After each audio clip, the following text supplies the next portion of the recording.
শুভ সকাল, আমন্ত্রণ সবাইকে আজকের নতুন ভিডিওতে। এই যে দেখেন আমার লেবু গাছের অবস্থা। এই যে এখানে একটা লেবু, এখানে দুটা, এখানে কয়টা দেখেন লেবু। এই লেবু গাছের অবস্থা। এই যে দেখেন মরিচ গাছ, এই পাতা কুকড়ে গেছে। এই যেগুলো সবগুলো মরিচ গাছ। এই যে দেখেন একটা লাল হয়েছে। এই যে মরিচ গাছ, প্রায় 50টার মতো মরিচ গাছ আছে। 5টা ফালতু হয়ে গেছে, 45টা ভালো। ওখানে 20-30টায় ধরবে আর কি, আর গোলা বাদ। এই যে দেখেন ডালিম, এটা মাদার গাছ, পশ্চিম পাশে ওইটা। এখান থেকে কলপ করে নিয়ে লাগাইছি। এখানে 10টা আছে ডালিম। আর এই যে দেখেন রৌদ্রে বসানোর পরে গাছের কী অবস্থা। গাছে আবার নতুন করে খুশি ছাড়তেছে। আশা করি এবারে ভালো ফলন দিবে তবে তাতে। এই যে দেখেন মরিচ গাছের মরিচ কী অবস্থা। মরিচ গাছে আপনারা 80% সালফার আছে যে সেটা মারবেন, নাইলে ভার্টিম্যাগ একটু দামি লিকুইড। এই যে দেখেন। আর লেবু গাছের অবস্থা, এই যে দেখেন লেবু, এই যে দেখেন লেবুর অভাব নাই তোর ইনশাল্লাহ। কিন্তু এই যে দেখেন সবগুলা লেবু, একদম পুরা গাছ ভর্তি ইনশাল্লাহ, সবগুলা লেবু ধরছে। এই যে দেখেন এখানে লেবু সব লেবু। আর আপনারা ভার্টিম্যাগ যেটা বলছিলাম, এই যে মরিচ গাছ, ভার্টিম্যাগ মারবেন, না পারলে নিম তেল। আর নিম তেলও তৈরি করতে না পারলে সবচাইতে সস্তা চিকিৎসা হচ্ছে সার্ফ এক্সেল, সাবান, হুইল পাউডার, এসব একটু গাঢ় করে পানিতে দিয়ে স্প্রে করে দিলে ইনশাল্লাহ দেখবেন আপনাদের গাছে এই যে মাইটসের আক্রমণ, চোষা পোকের আক্রমণ, এই যে সাদা মাছির আক্রমণ থেকে রক্ষা পাবেন। আর এই যে দেখেন এই যে মরিচ গাছ, এই যে টপ থেকে এটা এই এক হাতও হয় না আমার। দেখেন এই যে এখান থেকে মাপ দিছি, এক হাত হয় নাই। এই যে দেখেন পেঁপেটা ধরছে এক হাত গাছে,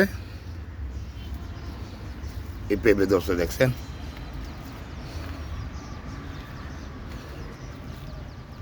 আজকে শিরোনাম হবে এক হাত গাছে পেঁপে ধরা। এই যে দেখেন মরিচ গাছে মরিচ ধরতেছে ইনশাল্লাহ। আমি সাবানের পানি, হুইল পাউডারের পানি এগুলা দিয়ে ধুয়ে দিয়েছি, গাছকে রীতিমতো ধুয়ে দিছি। ধুয়ে দেওয়ার পরে এই যে টমেটো দেখেন, ধুয়ে দেওয়ার 4-5 বার ধুয়ে দেওয়ার পরে এই যে পাতা কোঁকড়ানো, ওই যে ভাইরাসগুলো ছাড়ছে একটু।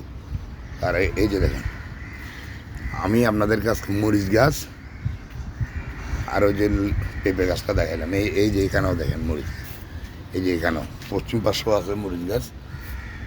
এখন যেহেতু টমেটো গাছ চলে গেছে, এগুলো এখান থেকে বীজগুলা আমার ভেন্ডি গাছ থেকে পাকাইয়া বীজগুলা এখানে বপন করে দিয়েছে দাদি। ওখান থেকে চারা বের হয়েছে, চারা থেকে এইভাবেই গাছ চারা উঠছে বিচি থেকে, ওখান থেকে রোপণ করছি। এবারে খাবো, এবার বেশি করে ভেন্ডি খাবো। যে শোভন ভাই এই মুরগির জন্য খাবার রেডি করছে। আর এদিকে দেখেন এই যে দেখেন এগুলো মরিচ গাছ, 30টার মধ্যে ফলন পাবো আশা করি। আর এই যে দেখেন টমেটো।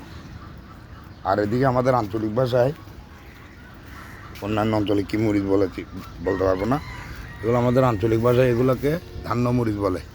এই দেখেন ধান্য মরিচ ধরছে, ওই যে দেখেন লাল হয়ে গেছে, এই দেখেন। আর এদিকে দেখেন আবার নতুন করে জাম্বুরা গাছে ফুল আসতেছে। এটাকে বড় ড্রামে শিফট করব। এই ফুলগুলা যদি মুকুলে পরিণত হয়, গুটি বাঁধা গেলে, তাহলে তখনই এরকম এই এত বড় বড় হয়ে গেলে 15-20 দিন পরেই এটাকে বড় ড্রামে শিফট করব। আর এই যে শোভন ভাই মুরগির খাবার প্রস্তুতি নিচ্ছে। এখানে মুড়ি ছিল, কিছু পোতা হয়ে গেছে, নষ্ট হয়েছে খাচ্ছে না করে সেগুলো দিয়ে দিছে, এগুলো তৈরি করতেছে মুরগির খাবার। মুরগি খাবারের সাথে আপনারা খরচ বাঁচানোর জন্য বাঁধাকপি ফুলকপির পাতা গাছের বিভিন্ন লতা পাতা দিয়ে দিয়ে দিবেন এনে।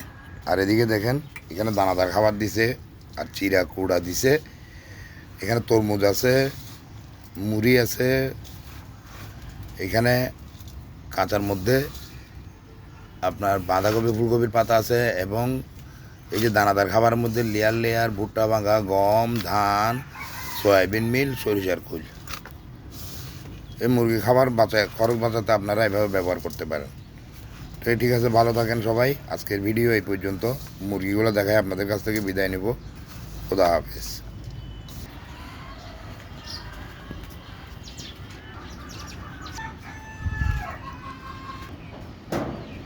সবার শুভকামনায় আসসালামু আলাইকুম।